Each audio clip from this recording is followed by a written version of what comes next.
Assalamualaikum warahmatullahi wabarakatuh. Waalaikumsalam warahmatullahi wabarakatuh. Alhamdulillahi ghaibus samawati wal ardi wa ma'amrus saati illa kalamil basar au huwa atsrabu innallaha ala kulli syai'in qadirun. Amma ba'du. Yang terhormat, tentunya saudara-saudaraku, kakak-kakakku, ikhwan majelis taklim at-tazkir yang insyaallah dimuliakan, dibahagiakan oleh Allah Subhanahu wa taala, dan tentunya yang terhormat al-alim, al-ulama, tokoh masyarakat setempat yang insyaallah selalu dimuliakan, dibahagiakan oleh Allah Subhanahu wa taala. Saudaraku rahimakumullah, kami mengajak diri kami pribadi, juga mengajak kepada saudara-saudara, mari bersyukur kepada Allah. Bersyukur kepada Allah itu tidak hanya lisannya, tetapi perbuatannya. Jadi syukur bilisan, syukur biarkan. Bilisan alhamdulillahirabbil alamin. Biarkan, laksanakan perintah Allah, jauhi larangan Allah. Ini namanya syukur.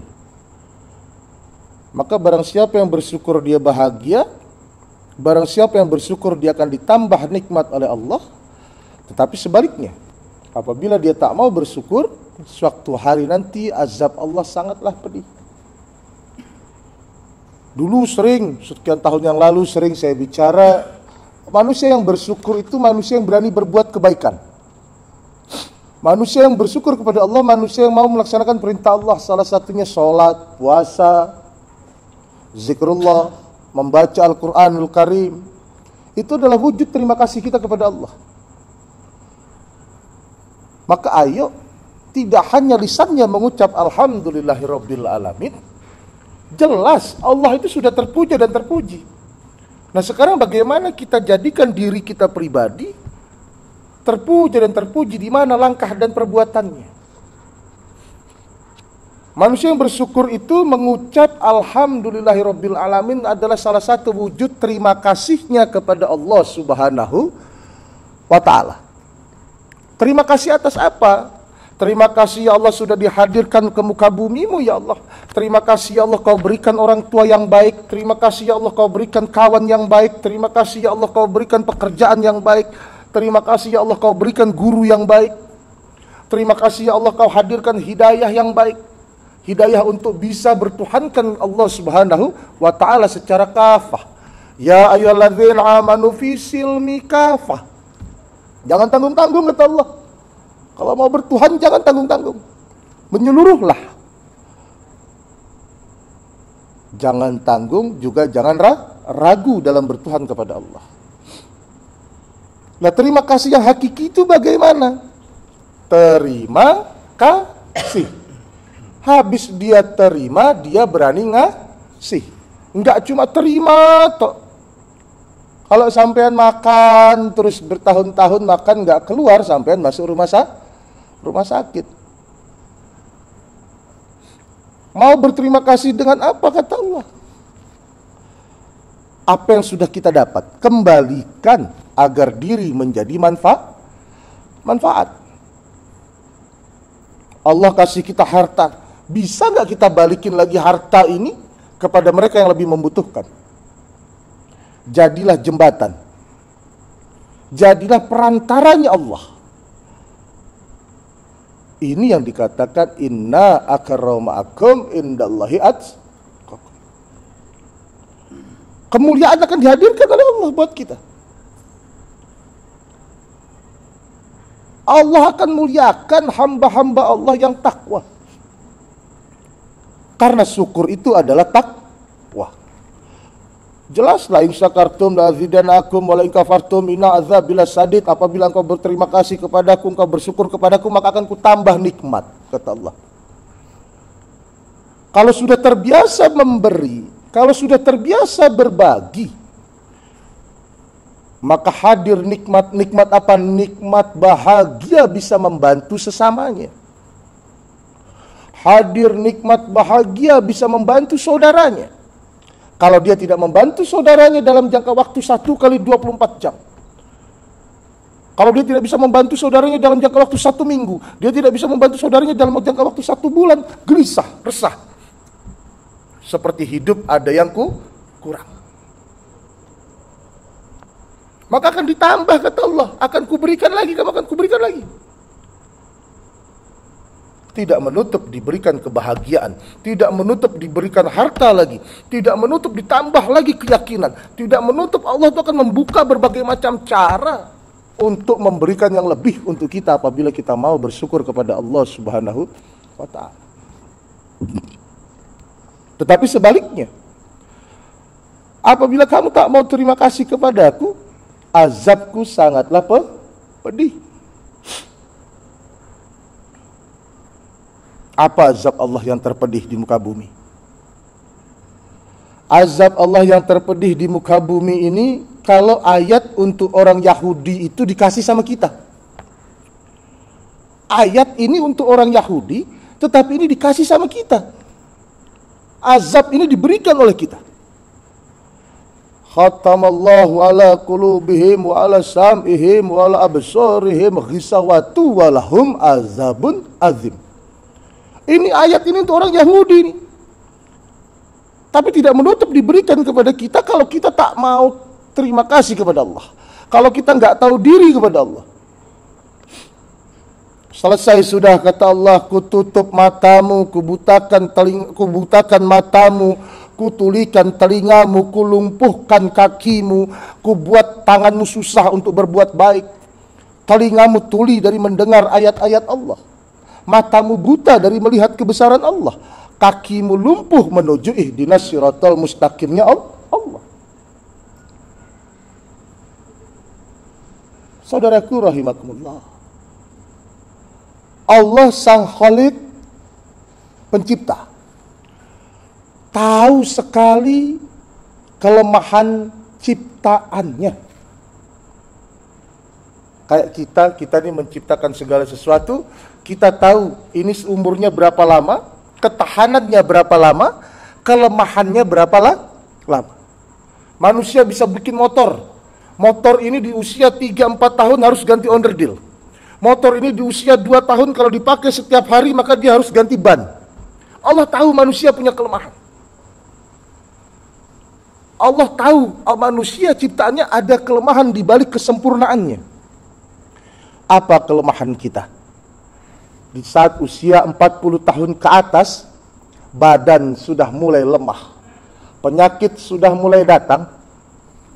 Kalau kita tidak segera kembali faghfiru ilallah, kalau kita tak segera taqarruban ilallah, wallahu alam bishawab. Jangan salah loh, besi berkarat itu bukan mudah dibersihkan. Bersih berkarat itu butuh proses di saat ingin dibersihkan. Begitupun tubuh manusia.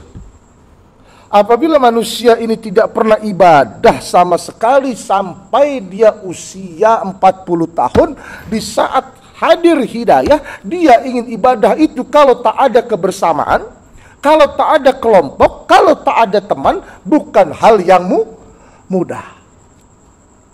Kenapa bukan hal yang mudah? Selama 40 tahun tubuhnya tidak dipakai untuk ibadah. Selama 40 tahun dia berteman, dia berkawan dengan nafsunya. Di saat hidayah itu datang kepadanya, kalau dia tak segera menggenggam dengan erat ini hidayah, maka bisa dengan mudahnya lepas. Kalau dia tak memaksa tubuhnya untuk ibadah, maka dengan mudahnya dia tidak akan ibadah. Gak usah jauh-jauh. Contoh puasa. Si fulan ini dari akil balik tidak pernah berpuasa. Sampai usia 35 tahun. Datang hidayah, pluk. Tiba-tiba dia semangat ingin ibadah, dia ingin puasa. Kalau dia tak paksa berpuasa, tidak akan terjadi itu yang namanya puasa. Oh, jangan puasa itu berat. Sholat 5 waktu saja. Kalau dia tak paksa tubuhnya, maka tak akan terjadi sholat 5 waktu. Ini kelemahan manusia sudah. Saudaraku rahimakumullah. Maka semampang masih ada hidayah. Semampang kita masih diberi oleh Allah Subhanahu wa taala waktu. Ayo, jangan sia-siakan yang dihadirkan oleh Allah. Allah sudah kasih kita nikmat awalan, akhiran, dohiran, batinan. Apa maksudnya nikmat awalan, akhiran? Kita dihadirkan di bumi Allah Subhanahu wa taala, alhamdulillah, dalam keadaan beragama Islam. Alhamdulillah dihadirkan dalam keadaan beragama Islam. Ini nikmat awal. Allah cukupi nikmat dohir. Diberikan oleh Allah orang tua yang baik, teman, guru yang baik, sampai rezeki yang baik diberikan oleh Allah untuk mencukupi kebutuhan kehidupan kita selama hidup di muka buminya Allah. Apa batinan? Allah kasih hidayah kepada kita. Ada saudara kita, ada sahabat kita yang belum mau menerima hidayahnya Allah. Belum mau menerima hidayahnya Allah. Tubuhnya belum dipakai sholat 5 waktu.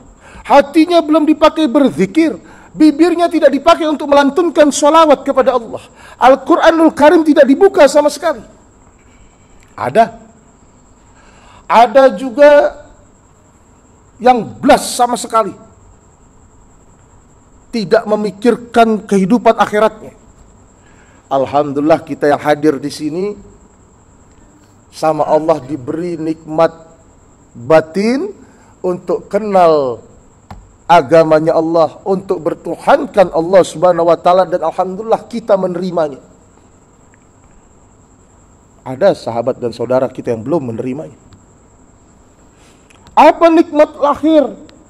Nikmat akhir alhamdulillah juga setelah Allah persiapkan, Allah awalkan kita.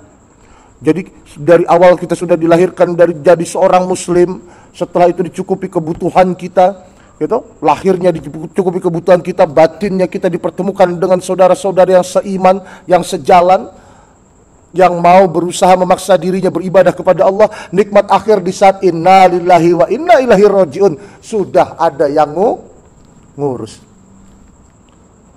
Ada yang ngurus. Jadi kalau nggak mau terima kasih kepada Allah Subhanahu wa taala, kebangetan namanya. Salawat teriring salam keharibaan junjungan agung Nabi besar Muhammad sallallahu alaihi wasallam yang kita nantikan syafaatnya fid din wal akhirah. Kita menantikan syafaat Rasulullah sallallahu alaihi wasallam. Kira-kira bagaimana syafaat ini hadir kalau kita tak pernah kenal kepada beliau? Bagaimana cara kita kenal orang kita nggak pernah tahu? Maka yakinilah seyakin-yakinnya bahwasanya beliau adalah utusannya Allah. Laksanakan sunnahnya dan bersolawatlah kepadanya. Apa itu solawat? Solawat itu mendoakan Rasulullah Sallallahu Alaihi Wasallam.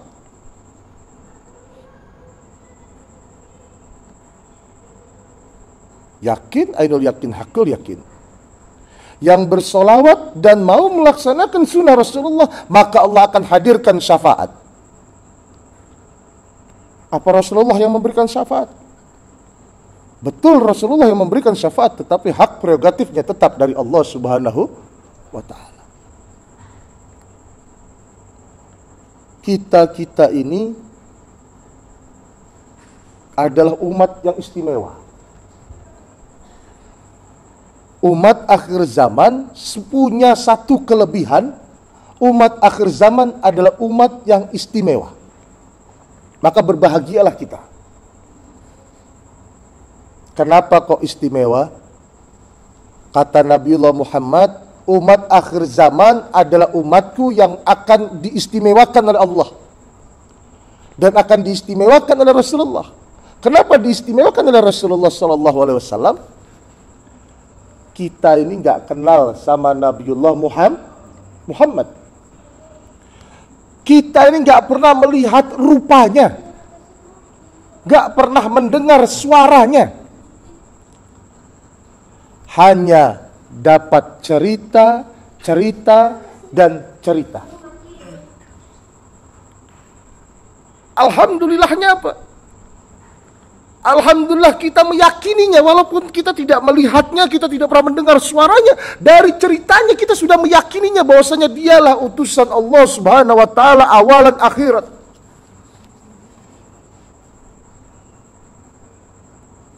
Maka dikatakan umat akhir zaman adalah umat yang diistimewakan oleh Rasulullah dan akan diistimewakan oleh Allah. Setelah meyakininya, mau mengikuti jejak Rasulullah SAW. Mau menjadi Muhammad selanjutnya. Muhammad Afrizul, Muhammad Edi, Muhammad Dalek, Muhammad Wagio, Muhammad Ari, Muhammad Gunawan. Menjadi Muhammad di dalam kehidupan akhir zaman. Apa yang dibawa oleh Muhammad? Akhlakul karimah. Apa yang dibawa oleh Muhammad? Kebaikan. Apa yang dibawa oleh Muhammad? Manfaat di dalam kehidupan. Maka salawat dan salam kepada beliau Rasulullah SAW. Semoga kita mendapat syafaatnya dunia akhir. Saudaraku yang selalu saya hormati dan insya Allah selalu dimuliakan oleh Allah Subhanahu wa taala. Majelis Taklim At-Tazkir mengajak saudara muslim untuk belajar berzikir kepada Allah. Spesifikasinya ngajak saudara muslim belajar berzikir kepada Allah. Belajar bertauhid kepada Allah. Belajar berhakikat kepada Allah. Belajar bertuhan secara kafah kepada Allah. Dan tentunya belajar redo bertuhankan Allah Subhanahu wa ta'ala. Kalau kita bicara redo, jangan sekali-kali kau berharap Allah redo padamu kalau kau belum redo. Maka dikatakan raditu billahi robba wabil islami dina wabil muhammadin nabiyya wa rasula al-Quran hakama al-Quran imama. Jangan dulu aku mengharap redomu ya Allah. Tar dulu. Segala sesuatu yang baik dalam perjalanan kehidupan kita, Allah Subhanahu wa taala redo. Kalau Allah Subhanahu wa taala tidak redo, kita tidak berkumpul. Alhamdulillah perjalanan Majelis Taklim At-Tazkir Jalan Pulau Yauni Denpasar sudah berjalan 13 tahun. Ini saksi hidupnya beliau Pak Nur Syahid. Mendampingi saya, membantu saya berjuang selama 13 tahun. Kalau tak ada ridha Allah, kira-kira terjadi gak? Tidak terjadi. Perjalanan Majelis Taklim At-Tazkir Pulau Yauni ini tadi atau Majelis Taklim kita yang di sini ini bukan diawali ujuk-ujuk atau tiba-tiba seorang Afrizul Gaus ini menjadi seperti ini, tidak. Berproses. Layaknya seorang bayi yang baru lahir. Dia berproses merangkak, dia berproses berjalan tertatih-tatih. Dia berproses sampai menjadi saat dan detik ini.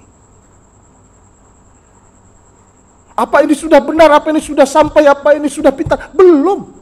Kita masih belum benar, kita belum sampai, kita belum pintar. Masih jauh perjalanan kita dari kata benar dan pintar. Maka ayo, saudaraku rahimakumullah, Bersama-sama karena saya merasa belum mampu menjadi benar, karena saya merasa saya belum pintar.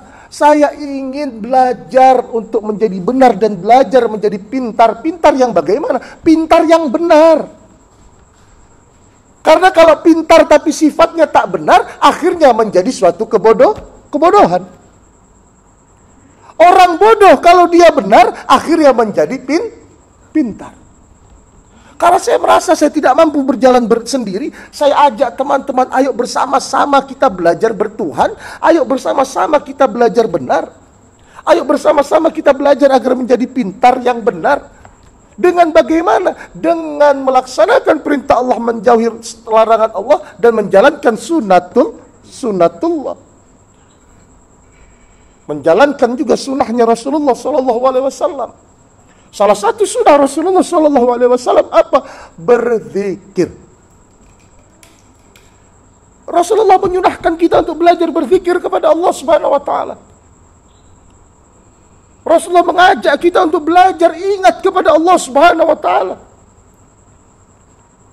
3 kebaikan kata Rasulullah yang didapatkan bagi hamba Allah, umat Rasulullah yang mau berzikir. Zikrullahi alamul iman wa bara'atum minan nifaq wa hisnum minas syaitani wa hirdum minan nirab.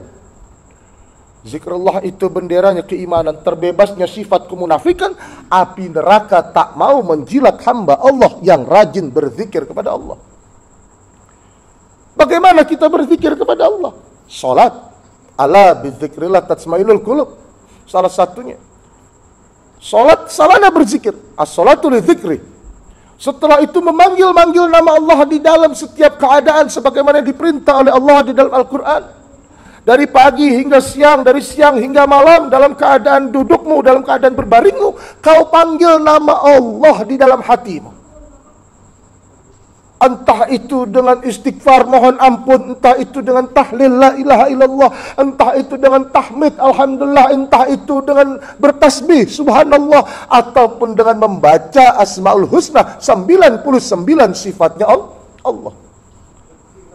Selalu dia bawa hatinya untuk mengingat Allah Subhanahu wa taala. Dan mau melaksanakan perintah Allah yang utama, seperti yang kemarin saya katakan, perintah Allah yang utama adalah sholat. Jelas kok, sholat itu tiang agama. Barang siapa yang sholat tegak agamanya, barang siapa yang meninggalkan sholat runtuh agamanya. Karena sholat itulah pengorbanan, karena sholat itulah komitmen, karena sholat itulah disiplin, karena sholat itulah Allah membuat kita menjadi hamba-hamba Allah yang bermanfaat suatu hari nanti. Seperti saya katakan tadi, besi yang sudah karat ini susah diperbaikinya. Maka sholat itulah yang akan merantuhkan karat-karat hati kita. Sholat itulah yang akan menjebolkan kemunafikan kita. Sholat itulah yang akan membasmi kemalasan kita. Sholat itulah yang akan membasmi iri dan dengki kita. Sholat itulah yang akan membasmi kesombongan kita. Bagi yang mengerti makna dan maksudnya sholat. Bagi yang mengerti makna dan maksudnya sholat. Maka kata Rasulullah SAW, bersyariatlah kamu, bertarekatlah kamu, berhakikatlah kamu. Pahami maksud tujuannya sholat. Apa itu maksud tujuan sholat? Oh, ternyata sholat ini dari awal Allahu Akbar, tangannya lepas, dia pasrah kepada Allah. Oh, di dalam sholat ini saya disuruh bersujud, saya disuruh menaruh kesombongan saya disuruh merasa takut kepada Allah, saya disuruh pasrah kepada Allah. Sujud. Apa ada yang kena wong sing gelem sujud? Kau nak tahu? Lagi diperintah karo manungsa. Hei, Gunawan, kamu sujud kamu. Oh, wani apa jenenge? Carok ya ngono, ha? Lah wani carok lek dikongkon sujud karo manungsa. Tapi Allah perintah. Mau dia presiden, mau dia jenderal, mau dia pengusaha, mau dia tukang bakso, mau dia pengemis, apapun pangkatnya, sujud kepada Allah. Saudaraku rahimakumullah. Maka sholat itulah utama di dalam kehidupan manusia. Karena sholat itu adalah kontrak kita kepada Allah. Kalau kita dapat proyek, kita tanda tangan kontrak. Ada draft kontrak di sini. Salah satunya dirikan sholat 5 waktu. Asyhadu an la ilaha illallah. Aku bersaksi ya Allah. Aku siap ya Allah. Saya siap, saya bersaksi ya Allah. Manut kalih panjenenganipun Gusti Pangeran kula. Wa asyhadu anna Muhammad Rasulullah. Dan akan kujadikan Nabiullah Muhammad sebagai panutan, sebagai contoh, sebagai suri tauladan di dalam kehidupan. Sholat, tanda tangan kita, komitmen. Maka kenapa sholat itu sama Allah Subhanahu wa ta'ala dibuatnya di jam sibuk, dibuat di jam yang sibuk. Kenapa Allah tuh nggak buat sholat itu jam 5 pagi subuh, duhurnya jam 12 malam, asarnya jam 4 sore, gitu, maghribnya jam 6 pagi, isaknya jam 8 pagi. Kenapa sama Allah Subhanahu wa ta'ala dibuatlah waktu ini tadi subuh jam 5 pagi, duhur jam 12 siang, asar jam 4 sore, maghrib jam 6 sore, isya jam 8 malam. Kenapa juga sama Allah harus dipecah menjadi 5? Kenapa sama Allah tidak dibuat menjadi satu waktu? Manusia mampu kok sholat satu waktu. Kerja mampu 8 jam, 9 jam. Sholat satu waktu manusia mampu. 17 rakaat itu kalau dikerjakan hanya makan waktu setengah jam. Loh terus, Gus, saya susah mau sholat. Kalau saya sholat itu kok sering tidak khusyuk, Gus. Saya kalau sholat itu sering mikir ke sana kemari. Allah tidak butuh khusyukmu. Allah butuh kita datang kepada Allah. Maka panggilan sholat itu Allahu Akbar, Allahu Akbar, asyhadu an la ilaha illallah, asyhadu an la ilaha illallah, wa asyhadu anna Muhammadar Rasulullah, wa asyhadu anna Muhammadar Rasulullah, hayya 'alas shalah, hayya 'alal falah. Maka Allah kan enggak bilang di situ, "Hai datang kamu ke sini salat yang khusyuk." Ada enggak di situ? Tidak ada. Allah tidak memerintah khusyuk di dalam salat 5 waktu. Tetapi Allah perintah, datang kamu kepadaku. Tinggalkan pekerjaanmu kalau kau memang benar-benar bertuhan kepadaku. Tinggalkan kesenanganmu kalau kau memang benar-benar redo bertuhankan kepadaku, kata Allah. Tinggalkan keluargamu sesaat apabila kau benar-benar cinta kepadaku, kata Allah. Tinggalkan yang kau cintai, tinggalkan yang kau senangi, tinggalkan yang kau takuti kalau kau benar-benar bertuhankan aku, kata Allah Subhanahu wa ta'ala. Menghadap kepadaku. Apa lama? Tidak. Hanya 10 menit, 15 menit paling lama. Apa hilang waktumu? Tidak. Tidak akan hilang waktumu. Inilah bijaksananya Allah. Adlu Allah Subhanahu wa ta'ala. Kenapa berat? Wajar. Karena tadi tubuh sudah terlalu lama terlena dengan urusan dunia. Maka kami mengajak diri kami pribadi, ayo bersama-sama kita perbaiki lagi sholat kita. Terus bagaimana caranya, Gus, agar sholat kami khusyuk? Allah hadirkan sholat tasbih di malam hari. Allah hadirkan sholat tahajud di malam hari. Allah hadirkan sholat hajat di malam hari. Kenapa kok susah khusyuk di saat sholat 5 waktu? Karena otakmu sedang bersama duniamu. Otakmu sedang bersama yang kau cintai, yang kau senangi, yang kau sayangi. Karena alam dunia hidup pada saat itu. Tapi coba kalau kau sholat sunnah di malam hari, kau bisa merasa nikmat. Di saat sholat tasbih, kau bisa nikmat. Di saat tahajud, kau akan menemukan nikmat. Di saat hajat, kau akan menemukan nikmat. Kenapa? Karena alam dunia sedang tertidur. Alam dunia sedang tertidur. Maka kau bisa merasakan nikmat. Contoh gini aja. Anggaplah saya ini Allah lah. Anggaplah. Ya, gak apa-apa tuh kan? Icak-icaknya. Saya datang, wow, mana nih yang dipanggil subuhan, panggil duhur, sibuk semua ngurusin dunia. Anggaplah pura-puranya. Hanya beberapa orang yang datang, ini orang nih, ini bener nih, ini memenuhi panggilanku, kata Allah. Mereka semua sibuk ngurus dunia. Di saat malam hari jam 3:30, karena saya ini tak pernah tertidur, loh, kok ada ini yang datang nih kepada saya? Datang dengan penuh keredoan, datang dengan penuh harapan, datang dengan penuh ketakutan, datang dengan penuh rasa cinta dan sayang. Dia beribadah kepada Allah Subhanahu wa taala tanpa mengharapkan sesuatu apapun. Dia melatih dirinya ikhlas bertuhankan Allah. Dia melatih dirinya untuk takut kepada Allah. Dia melatih dirinya untuk cinta kepada Allah. Yang lain sedang tertidur, dia mau mengabdi kepada Allah. Kira-kira ketemu khusyuk gak begini? Ketemulah nikmatnya beraudensi, bertakaruban ilallah. Kalau di siang hari, yang penting hadir, yang penting datang. Karena sulit, Pak. Kalau belum tingkatan waliullah, kalau belum tingkatan nabiullah, amat sulit kita di saat ibadah 5 waktu ketemu khusyuk. Kenapa? Karena masih banyak beban. Allahu Akbar, bismillahirrahmanirrahim. Mor-mor HP-ne muni, klontang-klontang sopo maneh. Lagi Allahu Akbar, baru rakaat pertama sudah. Tadi tuh siapa ngomong? Rakaat kedua mikir utang, rakaat ketiga mikir anak, rakaat keempat mikir macam-macam dan sebagainya. Gak popo cari Gusti Allah. Yang penting kamu datang. Yang penting hayyalah sholat, sini sholat, dapatkan kemenanganmu suatu hari nanti. Dapatkan keberhasilanmu suatu hari nanti. Sholat. Sampai tubuh ini tak ada beban di saat melaksanakan ibadah. Akhirnya tubuh ini nagih, butuh dekat kepada Allah Subhanahu wa ta'ala.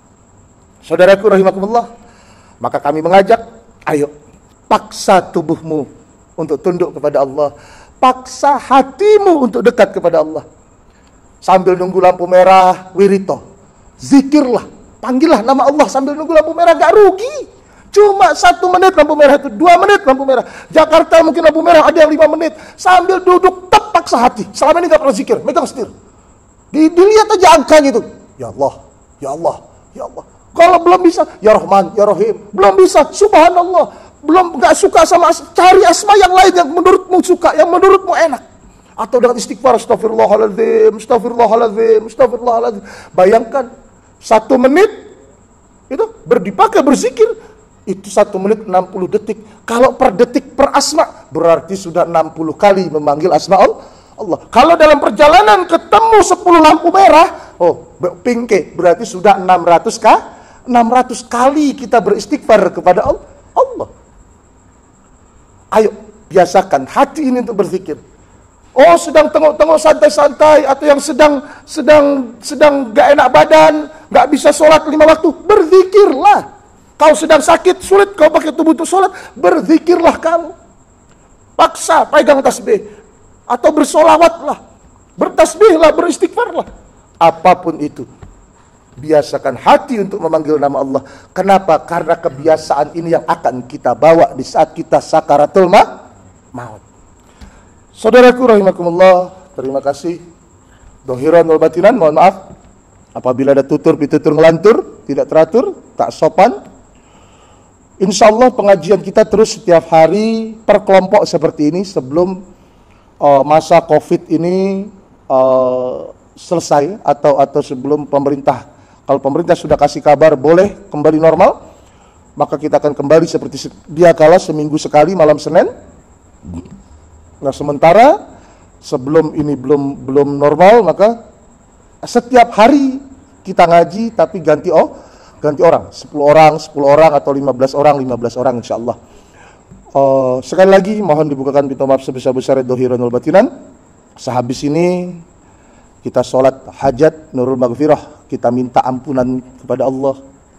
Kita sholat hajat baqaul iman, kita minta agar iman kita dikuatkan oleh Allah Subhanahu wa taala.